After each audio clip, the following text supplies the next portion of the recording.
नमस्कार and welcome you to world affairs. मैं हूं प्रशांत धवन। नाउ रिसेंटली हो सकता है कि आपने बहुत से आर्टिकल देखे हो, वहां पर लिखा हुआ है कि इंडियन ऑयल कॉर्पोरेशन ने रिमूव कर दिया है Russian oil from the list. यहां पर आप देख पाओगे इस पे बहुत से आर्टिकल्स पब्लिश हुए हैं। IOC excludes Russian Urals from latest tender, Indian Oil removes Russian Urals. और यहां पर आप देख पाओगे इस तरीके से ब्रेकिंग न्यूज के अंदर दिखाया गया कि Indian Oil removes Russian Urals from the latest tender. और इसको एक्चुअली जोड़कर देखा गया पीएम मोदी और जो बाइडेन की मीटिंग से, कि जो बाइडेन ने कहा है कि मेरे हिसाब से इंडिया को नहीं परचेज करना चाहिए रशियन ऑयल, ये उनके इंटरेस्ट में नहीं होगा। तो अब इंडिया ने क्या किया है कि लेटेस्ट टेंडर से automatically Russian Ural oil, Ural एक रीजन है रशिया में, वहां से ऑयल आता है, इसको डिस्क्वालीफाई कर दिया कि नहीं देखिए इससे तो ऑयल हम परचेज करेंगे ही नहीं। तो इशू यहां पर क्या है, मेन रीजन क्या है, ये समझना काफी इंपॉर्टेंट है, तभी आप एक इन्फॉर्म्ड सिटीजन बन पाएंगे। So everything will become crystal clear. मगर आगे बढ़ने से पहले आपसे क्वेश्चन पूछूंगा। Recently international day of human space flight, मतलब कि एक ऐसा दिन जब यूनाइटेड नेशन सेलिब्रेट करता है ह्यूमन बीइंग की पहली फ्लाइट अंतरिक्ष में, इसको ऑब्जर्व किया गया, इसको सेलिब्रेट किया गया। आपको बताना है कि ये दिन कब हम मनाते हैं हर साल, 1 मार्च, 12 मार्च, 12 अप्रैल या फिर 1 अप्रैल।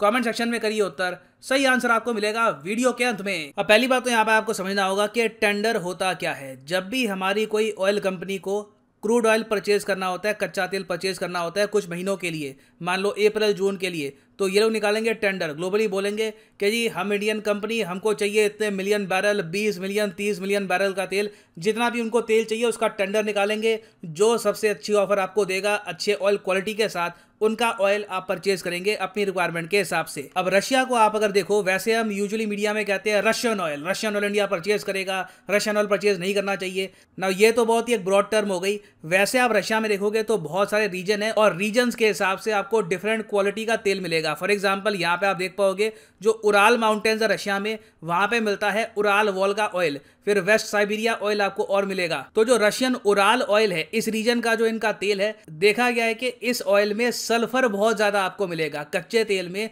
सल्फर का कंटेंट बहुत ज्यादा होता है। तो इसलिए इंडियन ऑयल कॉर्पोरेशन ने कहा है कि हमारी जो करंट नीड है उसमें हमको सल्फर वाला तेल नहीं चाहिए, तो सिर्फ रशिया का जो उराल रीजन वाला तेल है ये हम एक्सक्लूड कर रहे हैं टेंडर से, मतलब कि टेंडर में ये वाला ऑयल हम परचेज नहीं करेंगे। अब इंटरेस्टिंग बात देखिए कि न्यूज़ हेडलाइन ने एक बहुत ही इंपॉर्टेंट बात ओमिट कर दी कि इंडिया ने ना सिर्फ रशिया के एक रीजन का ऑयल, अमेरिका की 2 वैरायटी के ऑयल और इवन यूएई की 1 वैरायटी का ऑयल टेंडर से हटा दिया है।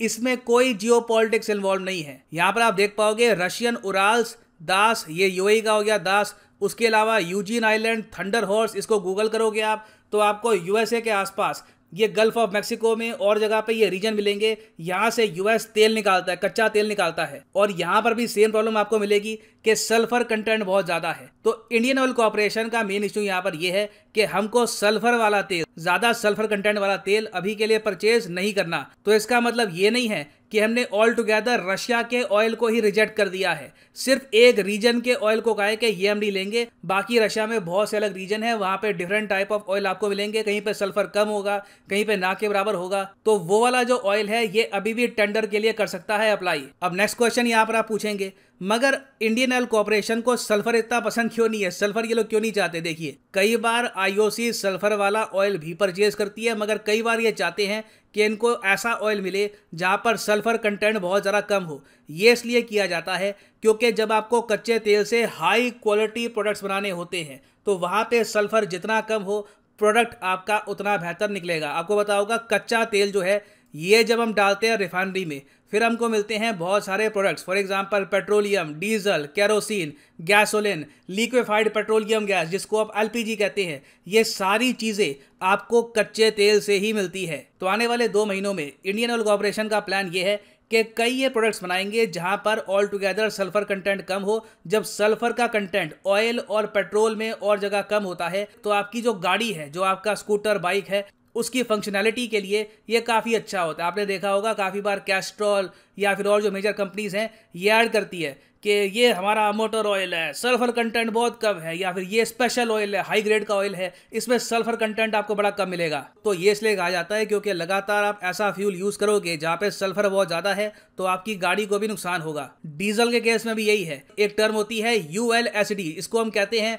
Ultra low sulphur diesel. 2006 से आप अगर देखो तो यूरोप और नॉर्थ अमेरिका में जो भी डीजल बिकता है ये अल्ट्रा लो सल्फर डीजल होता है। और आप जान के हैरान होंगे, कई बार हमने क्या किया है कि रशिया से ऑयल परचेज किया, उसको कन्वर्ट किया ULSD में, अल्ट्रा लो सल्फर डीजल में, और फिर इसको हम बेचते हैं काफ़ी बार US में, यूरोप में, वेरियस कंट्रीज में, क्योंकि इंडिया के पास बहुत अच्छी क्वालिटी की रिफाइनरी है। रिफाइनरी के मामले में आप अगर देखें तो India one of the best countries in the world. तो यहाँ पर सिंपली मैं आपको ये बता रहा हूँ, इससे ये एज्यूम मत कर लेना कि कुछ जियो पॉलिटिक्स का कुछ हो गया है, बाइडेन के दबाव में आके हमने रशिया से कम ऑयल परचेज करना स्टार्ट कर दिया है।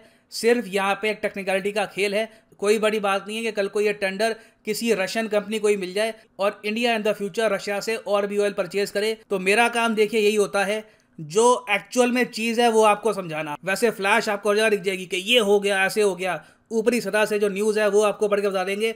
मेरा काम होता है कि in depth between the lines पढ़ के आपको प्रॉपर इंफॉर्मेशन प्रोवाइड करूँ ना। वापस आते हैं अपने MCQ की तरफ कि international day of human space flight ये रिसेंटली कब ऑब्जर्व किया गया था, और इस पर कुछ कंट्रोवर्सी भी हुई थी।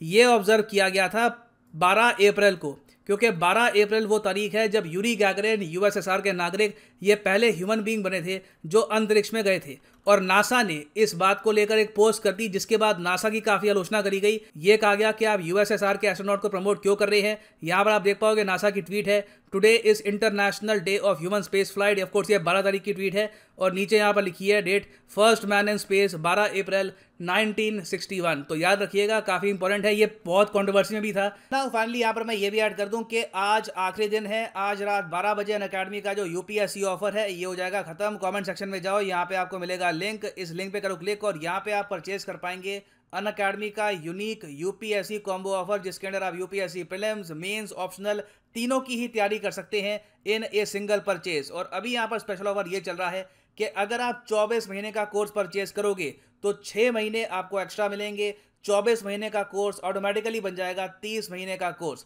और जो प्राइसेस यहाँ पर लिखे हैं ये पे करने की आवश्यकता बिल्कुल नहीं है, सिंपली यहाँ पर कोड यूज करिए PD10 and the prices will just start falling. So use the code PD10 and save money. So इसी नोट के साथ ये है वीडियो का अंत। Thank you for listening and as always, God bless you all.